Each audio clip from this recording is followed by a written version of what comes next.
Assalamualaikum warahmatullahi wabarakatuh. Nah, kali ini kita akan mereview materi bisnis relationship, yakni perspektif teoritis bisnis, hubungan, penjelasan dan konfigurasi.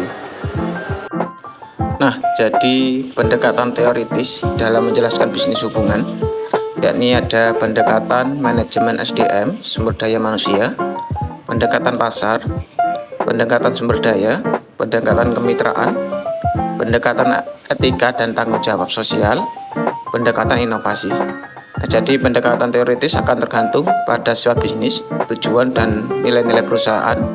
Sebagian besar bisnis menggabungkan beberapa pendekatan ini untuk mencapai kesuksesan jangka panjang.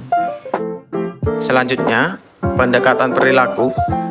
Dalam hubungan bisnis menekankan pentingnya pemahaman tentang perilaku individu, kelompok, dan organisasi.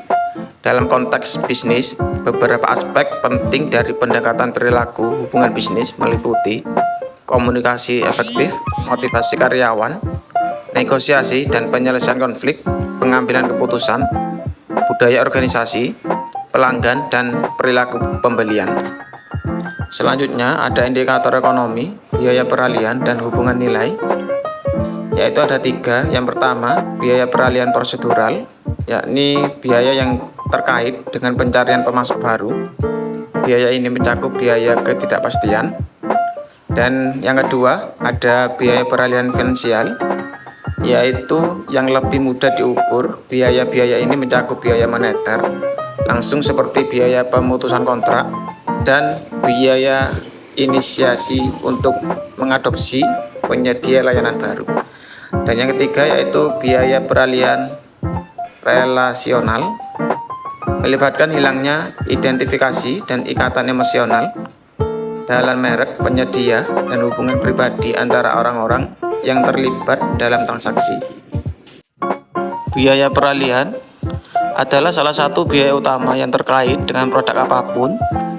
Definisi biaya peralihan sebagai waktu, uang, tenaga, dan biaya emosional yang terkait dengan peralihan penggunaan dari satu produk ke produk lain. Dan yang terakhir yaitu ada pengaruh loyalitas terhadap nilai hubungan bisnis. Perusahaan yang beroperasi di pasar industri membangun hubungan kerjasama dengan pelanggannya sebagai salah satu strategi bersaing. Dengan hubungan kerjasama yang bersifat jangka panjang, maka perusahaan dapat bekerja lebih efektif dengan menghemat biaya transaksi dan dapat meningkatkan daya saing bagi perusahaan. Dan yang kedua, hubungan kerjasama yang demikian biasanya ditandai dengan adanya kepercayaan yang tinggi menurut Morgan dan Honey 1994. Kepercayaan pelanggan diutamakan dalam satu perusahaan. Kepuasan pelanggan yang merupakan faktor penting yang harus diperhatikan oleh perusahaan.